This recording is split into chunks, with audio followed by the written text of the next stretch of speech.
Dito naman kami ngayon sa ano, Palayan. Kahapon nagano kami, kupras. Kasama ko yung kapatid ko at dalawa kong pinsan.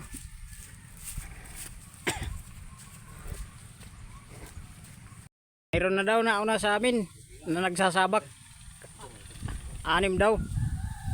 Oh, kasi hapon na kami. Oh, sa malayo siguro, mga 300 meters ang layo nila.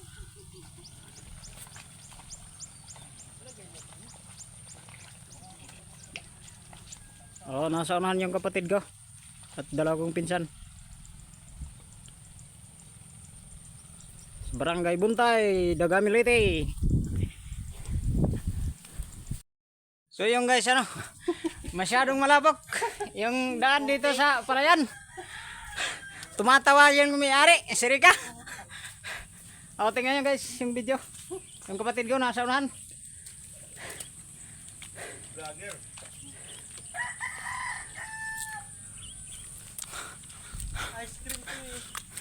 Ang ice cream pa more. Kahit mahirap yung daan. Oh. Masyadong putik.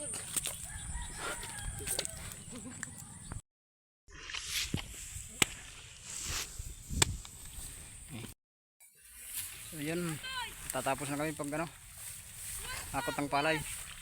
Uuwi na kami, hapon na. At last trip na biyahe guys. Oh, dito sa kagitnaan ng Palayan. Muntik pa nga sumablay. Ha? So yun, uuwi na kami sa bahay, hapon na. May kinarga na sa motor yung ano nila sa pagani. At yung akin nandito naman, dala kong palay. Alis na kami, hapon na. Uwi na sa bahay.